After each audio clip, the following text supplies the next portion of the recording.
All right, welcome to True Talk. We had a special guest in the house, my man Kerry Glass. How's it going? Awesome, man. How are you? Good, good. Thanks for having me. Absolutely, dude. Came up here, nice cold day for you. Yep. It's not like Florida, is it? No, not at all. I got off the plane. I was like, okay, where are we at? Yeah, it's a little different this time of year, but I appreciate you coming in. And Kerry, you've been with us now a couple years, right? Mm-hmm. Kerry's helped over 1,000 families in those 2 years, so he's got this piece figured out and knows how to help families. What we're going to talk about today is your background, your journey here, what you did prior, what led you to Family First Life. And why I love these conversations is rare. I mean, there are times we have people in here that are, career salespeople, but usually not. It's like when we're looking for agents, not necessarily looking for someone with all the sales experience in the world, because what we do is very different. You've met with clients in a previous company, met with clients here, and our clients they're looking for life insurance. They're high intent leads, and it's very different. So a lot of times some of these sales tactics, like I love when the guy comes in and I've sold for so many years and I can sell ice stats, blah blah blah, and it's like you give them a bunch of leads and they can't do anything with them. Yeah, And it's like it's the leads. Like no, it's you. Yeah. So, but anyways, thanks for joining us today. Now you've been in insurance for a couple of years now, but your background's not financial services, right? No, not at all. I mean, no prior sales experience whatsoever. Yeah. Prior to insurance, I was a DJ for 12 years. Okay. I was a traveling, working DJ. And that's all I did. I loved it. It was great. Yeah. But Got it. yeah. How'd that start? I was in college, started working in the bars, and then it was just easy money while I was in school. So the natural progression of that, Yeah. we were bringing in DJs to play for 3 or 4 hours in a night that were making more in that night than I was doing 60, 70 hours a week. Wow. So I was like, okay, this doesn't make sense. I want to do what they're doing. Yeah. So. Yeah, it's kind of messed up, right? You're running the whole show, so then you decided to learn? Yeah, I decided to learn how to DJ. I mean, I was living in Kentucky at the time, and then moved to San Diego to kind of further my DJ career. Did you move there just for music? Yeah, 100%. Got it. Why'd you pick San Diego? I mean, I visited LA. It was a lot of hustle and bustle. Yeah. I didn't have a draw to San Francisco, really. Have you ever been to San Diego? No. It's perfect. So Yeah. Got it. So how long were you out there for? I lived there for about 7 years. Yeah. And is that where you pretty much learned how to DJ? I mean, that's where I got really good. Yeah. I mean, just access to different, clubs, and it's a big thing out there. Yeah, so. yeah. And what's that look like? I mean, because you never DJ'd prior, right? You this opportunity comes up, and you're like, hey, I want to try this. How long did it take for you to really feel like, okay, I got this. I'm good. I understand what I'm doing here. Yeah, I think about 3 to 4 years, and then Really? after that, I just got sharper and sharper. Yeah. I could do it blindfolded at a certain point. Really? I feel like, yeah. Wow. What's your favorite type of music to DJ? I just like good party music. Think of like the best house party you've ever been to. Okay. Like the music's just up and down, and it's just moving everywhere. It's just getting that crowd reactions, priceless. Yeah, is that like one of the best parts of it? I mean, I got to imagine you sitting there, you're jamming, you like music anyways, but seeing the crowd react, you know you're doing your job. Yeah, feeling the energy in the room is just next level. Yeah. You get a high from it. Yeah. Now, we deal with a lot of rejection here, right? Now, learning how to DJ and trying this out all these different clubs, were there ever times where like what you were doing just wasn't hitting and you're like, God, how do I figure it? Like 100%. Yeah. And I mean, still, even when I was in my later years, it's just sometimes it's hard to read a room or get a feel for the weird crowd or the atmosphere. But I guess I could blame it on that, or I could just, look at myself and say, hey, I could have been better. Right. Is the hardest part in the beginning, like starting knowing where to start, or where do you think is the most challenging part? I mean, definitely the beginning. There's just like anything else, a lot of upfront stuff to learn and figure out. Then, you can get in your head a lot as well, because you're sitting there reading a room and like, why aren't they enjoying this? What am I doing? Kind of freaking out, but just don't overthink it. Just have fun. Yeah, gotcha. So you did this for 12 years, right? Why'd you leave it? What happened? 2020 happened. Okay. So got it. So everything shut down. Yeah. So you can't just DJ from your house, no. Yeah, exactly. So there was no end in sight to that. I was living in California. Yeah. Couldn't legally work for 18 months, so I had to start looking at other avenues. And the one thing I knew is I didn't want to be deemed non-essential ever again. Yeah. I wanted to work from home. I was looking at real estate. I love the idea of like residual income and renewals. Yeah. So I never thought in a million years I'd be led into insurance, but here we are. Did you know at that time, like, I'm done DJing, or was part of you like, hey, it's going to come back, I'll figure this out? Like, So yeah, I ended up moving to Florida. Like, okay, Florida's open. I can go work in Florida. So it was just in a weird transitional period at that time of trying to figure out insurance, but then maybe I'm still DJing. So I did like curate mixes for some apps and stuff like that, and for clients to keep money coming in while I was figuring out insurance. And then insurance just took off, and I was okay, this is it. I don't want it the late nights. I like waking up at 5 a.m., not going to bed at 5 a.m. Right. Yeah, I hear you. How'd you find insurance? Through a podcast. And it was actually not. I found insurance through a Brad Lee podcast, but it wasn't FFL. All right. So I had a practice company I started at. Yeah. I was there for about 9 months. Got my teeth absolutely kicked in. Yeah. It was brutal. You never did sales, you said. So what was that like going from, DJing for 12 years? That's all you knew, right? I mean, and then hopping right into this deal. What was that like? Obviously different company, but talking to clients, meeting them with the first time, how'd that go? Yeah, it was strange. Yeah. To say the least. I mean, I can only make comparisons on that and this. So yeah. There was a script that was like 20 pages long. Yeah. A presentation took an hour. If you got into an application, that was another hour. Wow. It was a bait and switch product, which didn't feel good. And I was like, this is kind of weird. Yeah, got it. Yeah. And then, did you have any success there or? No. No, I went even more broke. Really? Oh, yeah, way more broke working there, yeah. How long were you there for total? 9 months. Yeah. Got it. So at this point, you're in Florida now, 9 months. There, not making any money. Still DJing on the side, or did you give that up? Just curating mixes and stuff on the side, because I was really trying to put all my efforts into insurance and really make it work. Because my back was against the wall. I was in a terrible financial position. I was about to get married, like all these things in life, and I was like, okay, I got to get something figured out, and I got to make some money. Yeah, man, it must have been a stressful time. It was pretty stressful, yeah. Yeah, well, how was your mind state then? And I was just trying to keep it together, just focusing on the day in front of me, really. Like panicking like crazy in the back end, but like trying to keep composure and like just seeing like that it's worked for so many people, insurance. Like if this guy can figure it out, this girl can figure it out, what are they doing? If they can, I sure as heck can too. Got it. So you knew like you were missing something. There's no way. Because, it's easy to look at the company and see what someone else is doing and go, wait, why are they having that result?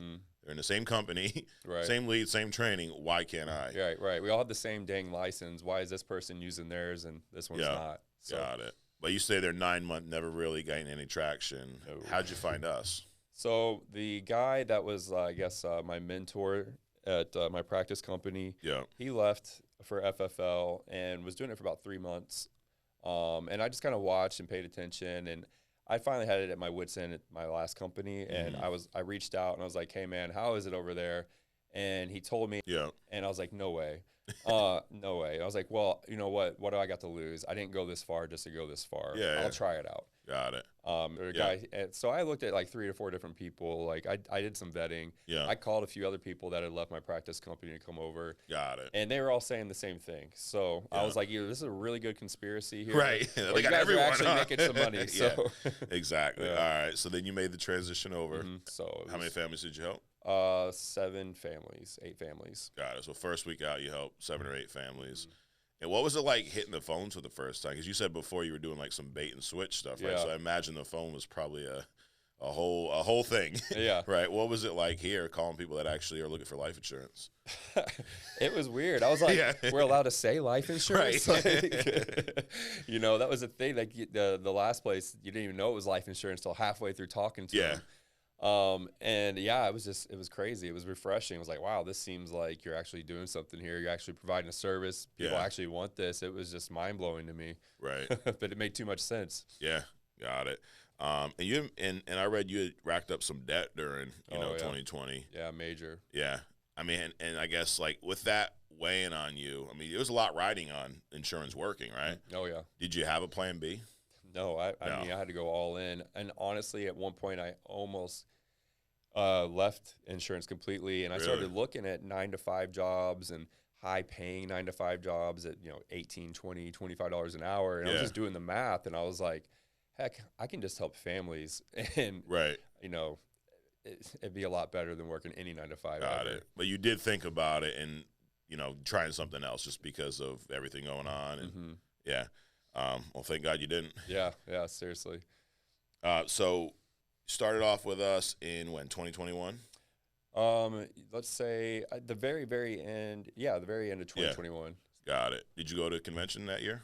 No, I didn't. I wasn't able to make it. I was so broke I couldn't make it. Really? I was living in Florida and couldn't make it to Miami. Oh my God! Wow. Yeah. And so that was last year. So no, last year I made it to convention. The year before that. Yeah. Got it. Yeah. And you did go last year. Yeah. What was that experience like? That was awesome, man. Yeah. It's like the production was insane, and just to see all these people that I've only seen like on YouTube, right? Or, in the podcast, and they're there in real life, and they're all saying the same thing. Like, pretty dang cool. Yeah. No, that's awesome. What is it that you enjoy so much about this business? I mean, going out there helping families. What about this do you enjoy? I mean, there's so many different things. Yeah. I mean, helping the families is great. Like, I can't tell you how many times in a week people are just so thankful that they finally have the coverage in place and like the sincerity in their voice. Like, I haven't been able to get approved anywhere. You're not gonna be able to help me. Well, guess what? You're talking to me, so we're gonna find you some coverage here, and that feels awesome because you know that's something that they really want. Yeah. But outside of that, man, the biggest or one of my favorite things is just like the people I've met along the way. Yeah. In the industry, I've met some of the best people in my life just from insurance. Right. Guys that are pushing me to be better. We've got this group chat of guys that we're all just 1% better every day. Accountability check. We're up at 5 a.m. Did you work out? Did you hit a podcast? Are you sending out recruiting messages to share the opportunity? And it's pretty cool. Yeah. It's almost like you live like two different lives, right? 100%. Now, I read something. There's a quote that you said, "Killing your old self." Mm-hmm. Explain that. What does that mean? I mean, I literally had to kill my old self. What was your old self? I mean, I was a DJ. I was out partying every weekend. For 10 years, 12 years. Yeah. Going to bed at 5 a.m. versus waking up at 5 a.m. It was just a complete adjustment. I mean, I was always into going to the gym and stuff, but I certainly wasn't going at 5 in the morning. Right. It was the middle of the day. Yeah. But just, creating better habits, daily habits, just realizing that there's so much more to life. Yeah. And becoming a better person. And like, I never knew what like personal development was and all that stuff. I never got into it before. I was just kind of living life and having fun. Yeah. And then it's like, I guess reality hit and I had to become an adult like real quick and grow up real fast from that. Right. Now, why is it so important to kill your old self? Like, because some people just think, oh, this is just how I am, right? Mm-hmm. Like in your shoes, like, oh, this is who I am. I'm a guy who loves to party, blah, blah, blah. Yeah. I got to do more. I got to get better, but that's me, right? But why is that so important? Just because if you're going to be successful in anything that you do, like, you got to be kind of crazy about it, and insurance is no joke. I mean, it's a hard business, right? It's simple, but it takes hard work. And if you're going to be productive, if you're going to make, a good living here or anything in life, you got to go all in. Yeah. And so that just takes a different kind of person. Like, you got to have a dog mentality and just be laser focused. Right. How is it now looking back at like who you were versus who you are now? Man, I kind of look at it and laugh. Yeah. But I'm also kind of like, man, what the heck were you doing? But it was fun. So, Absolutely. Hey, we only do this thing once. You only YOLO once. Yeah, absolutely. Now you've helped, like I said, I like that. You only YOLO once. It's a conundrum. We'll name the episode that. You've helped a ton of families here, over 1,000. You've had some death claims, right? Mm-hmm. Are there, one or two that really stick out to you as being more impactful? Yeah, I mean, my first death claim, it was within my first 3 months, and I haven't had that many. It was just kind of wild that was one of my first ones. Yeah, that's early, yeah.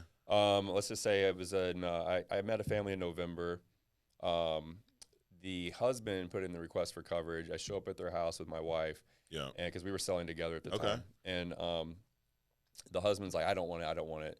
His wife comes out like, you know what? I want it. I think I need it. I'm going to get this. Okay. So we're sitting there with him the whole time, and he's just kind of giving her grief for getting a policy in place, and she's like excited about it. Yeah. A month later, the guy calls me on my birthday, which is super weird. Right. And makes a death claim. Wow. That his wife that ended up passing away when he was one that wanted to not. I can messing this all up here. I cannot speak right now. That's all right. He didn't what I'm saying. Yeah, he didn't want it. She did. Yeah. So yeah. Anyway, it was pretty wild. It made it really real. And just to get a call like that on your birthday too is like, life is so. Yeah, it's gonna be odd, right? Yeah, I was like, what kind of weird sign is this? Yeah, life's weird, dude. Yeah. Yeah, what went through your mind just hearing that? I mean, because you're only 3 months in, and it's like, I'm sure, obviously, you're in life insurance. You know why we do what we do, Right. but until you experience it, it's almost like it's not real. Yeah. Right? Me telling you about my death claim, you're like, yeah, that's great, but not going through it, you almost think like it's not going to happen to me, right? Yeah. What was that like hearing that? Like, what was going through your mind? I mean, I just felt awful for the guy, and I was just thinking back on how crazy it is that you asked for it, but your wife got it, and then she passed away, and it's like, what the heck, man? What we do is really important. Yeah. Here. What changed after that? Like going into other appointments, meeting with families. What was there more on your mind? Did you approach them any differently? Yeah, I mean, at the end of the day, it's like you sent in this request for a reason. What was your concern here? Yeah. Like, we're gonna peel this onion back, and I'm gonna find out why exactly. What is that pain point? Who is this person that you're trying to protect? Why is this important to you? What were your initial thoughts? And figure that out, because people want to put up a guard or be resistant to sales calls or whatever. Right. At the end of the day, man, like, they need the coverage. Yeah. So this is my job to make it make sense for Got it. So you pay more attention to that. 100%. Yeah, because I mean, with what we do, people filling out forms for life insurance, there are, a percentage of the people you meet with that are just ready to buy a policy. Right. I mean, you've been doing this long enough. Yeah. There's probably a third of them that are just like, yeah, Kerry, where do I sign? How much is it? When does it start coming out? Right. It's like, you love those ones. Can this come out of my bank account once a month? Like, let me think about it. Yeah, absolutely it can. Yeah. But they're all not like that. Right. And I think, early on, it's easy to kind of get head faked to thinking that, you run into a few appointments like that. Oh, they're all going to be easy, right? They're not. Some of them you do have to put. Some of them are just like the one there where one wants it. It's usually the wife. The guy who normally doesn't want it, usually the husband, right? Yeah, I don't need that. I'm never going to die, right? Right. And then thank God, you were able to push through. But it makes it more real. And knowing that now, living through it, it's like I would imagine that it makes you more apt to push in your appointments appropriately. 100%. Dude, the thing, too, I take away from that call is the man was bawling, crying, talking to me, and he was asking if he could add more coverage. Wow. And I was like, wow, man. Yeah. So he did not get a policy on himself at first? Did you go back and write him?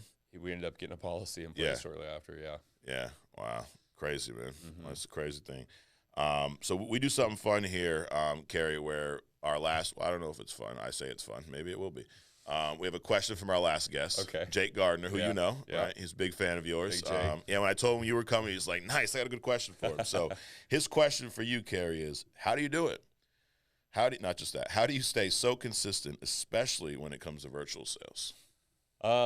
It's easy to stay consistent when you're working for something bigger than yourself. I have a big why with my family. I've got a team to lead. You got to lead from the front. And honestly, I have a dialer at this point, so it makes it super easy to be consistent and show up and run some appointments and help train the team and how to make sales. So. Got it. So have a big why. Yeah.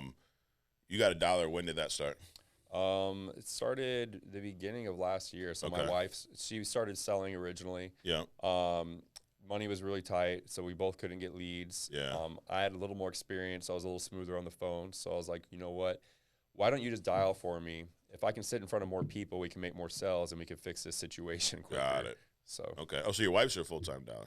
She was for a long time. Now she's assisting with like admin work and training recruits. So nice. Oh, so you guys are building this thing together. Oh, we got a machine rolling now. That's awesome. I mean, it's crazy. You think about your story, and you were in debt, non-essential worker, really not working. Yeah. And at that point, you already had met your wife, but y'all weren't married, right? Yep. And this is like, obviously, wedding's not cheap, so you have all these things going. How'd you meet your wife? I was DJing out at a bar in San Diego, and she winked at me. That'll do it, huh? She hates that story, but it's true. That's funny. I was like, she was gorgeous, and like gorgeous. And I was like, what the heck? I was looking over my shoulders, like, no way. You're like, wait, you're winking at me? I me? don't know her, and who the hell winks at anyone anymore? Right. So she's going to be really upset I told this story. That's too funny. Got it. So you all were together DJing, so she was with you through all this. Yeah. And I mean, that's a lot, dealing wanting to get married, going from making money DJing to nothing. And that's awesome that y'all are building this together. Yeah. So now you have a full-time dialer. And the reason I ask is, like, a lot of people think, oh, I get started on your dialer day one. I feel like you need to learn how to dial first and then hire the dialer. 100%. You know, I mean, everyone's different. I'm sure there's someone where they did the opposite and it worked out. But was that important to you, knowing how to do it before you hired someone to do that? Yeah, 100%. I mean, you can't teach what you don't know. Yeah. I mean, you got to be sharper on the phones first. Right. Yeah, because how are you going to judge their results if you don't even know how to do it? Right. And they need coaching too. Right. You know, you didn't know how to dial day one. It's going to take a dialer a couple months, 2-3 months. So. Absolutely. And were you always virtual when you started with us, or did you start in home? No, my first 2-3 months was in home. Yeah. And then December transitioning to January of 22, I guess. Yeah. That's when we flipped to virtual. Got it. How was that transition for you? It was it was tough, man.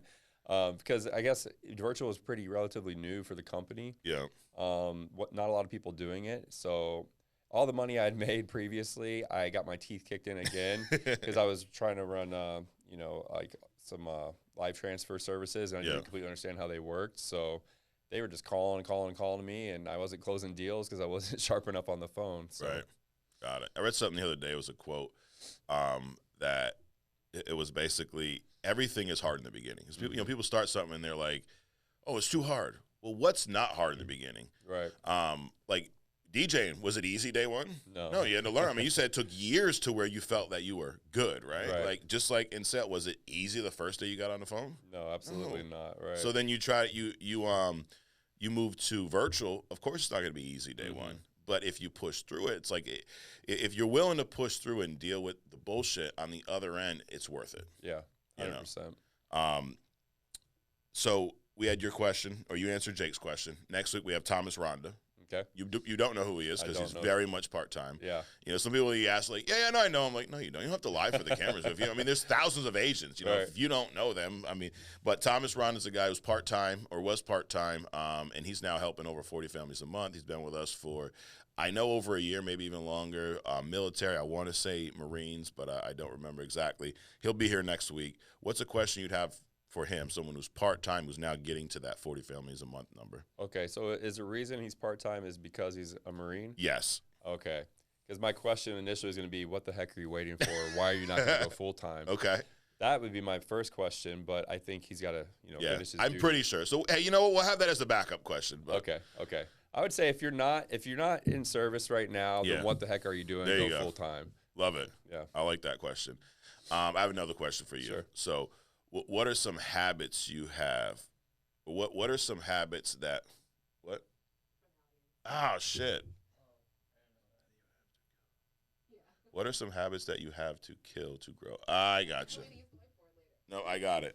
My bad. We're gonna cut all that out. So I'm gonna ask a question to the audience. So you killed your old self, right? Yep. I'm sure there's certain habits that go into that. So, what are some habits that you guys? Is that the question? This question is confusing me. What are some habits that you have? To kill, to grow as a person. Oh, what are some habits that y'all want to kill? Exactly. Okay, you got to write it the way I talk. All right. So I'm going to ask the audience a question. Yeah. You killed your old self, Yeah. right? And I'm going to ask the audience, because there's some people out there that probably need to do that, right? What are some habits that you guys have right now that you have to kill, that you'd have to kill to kill your old self? So drop those in the comments. We'll get some feedback, and maybe we'll get Kerry to help you out and tell you how to kill those habits. Yeah. Now I'll kind of ask that too. What are some ways, like, how do you kill your old self? Mm-hmm. So people think for success you got to add all these extra things to your life. Yeah. Success is actually subtractive. Take away a bunch of crap that's not getting you where you want to go, that's working against your goals. Right. So are you sleeping in late? Well, why don't you start getting up early? Are you drinking and partying on the weekend with your loser friends? Maybe don't hang around those loser friends, Yeah. So it's just taking away bad habits and replacing them with better habits or good habits. That's a great point, because you're right. Everyone does think, well, what else do I need to do? And they don't want to address the stuff they're doing now, which it's an addition by subtraction, right? Mm-hmm. You talk about, hanging out with your loser friends. We've all had loser friends. Yeah. Was that a big piece of this, like changing your association? Yeah, I mean, honestly, like moving from California to Florida, didn't know anybody, and was working and doing a virtual world. Yeah.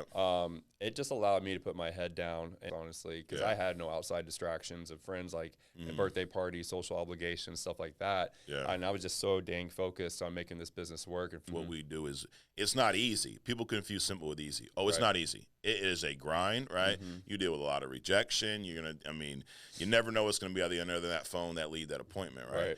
But it is simple. And when you remove all the distractions, it becomes even simpler. A lot of times it's not the business that is causing you to, you know, not have the success that you want. It's usually the outside shit that you won't control. You can control, but you let it get in. You know, it's you know, my second cousin Tina's brother's son's birthday party. Like, who cares, dude? Go help some families. Hey, how about you go help some families, and then you send your wife with a nice gift, or you send a card in the mail or something. You know, like they start doing that. Give better Christmas presents and just be there less. You know.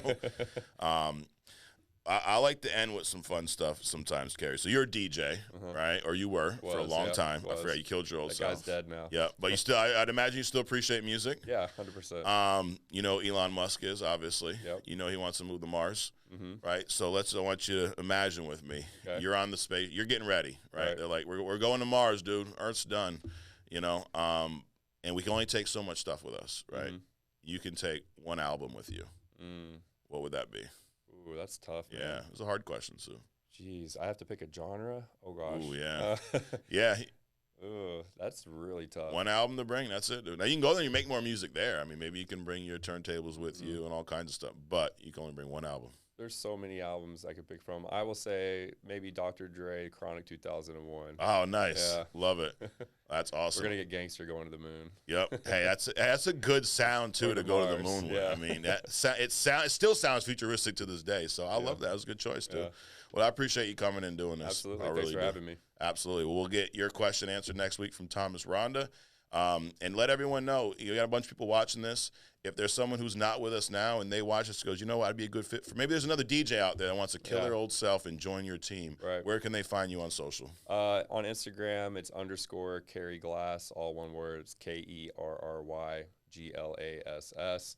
Or you can find our agency. It's Self-Made Financial. Got it. Love it, dude. Hey, what was your DJ name, by the way? Kerry Glass. Well, I would say you have like a perfect name to be a DJ. Or AKA Daddy Dragon. Daddy Dragon. All right, I love that. Well, Daddy Dragon here on True Talk. I appreciate you coming in. I do. Guys, thanks for downloading, watching. Hit subscribe button. Let us know if you like the episode. Do you have any questions? Drop them in the comments, and we will see you next week right here on True Talk.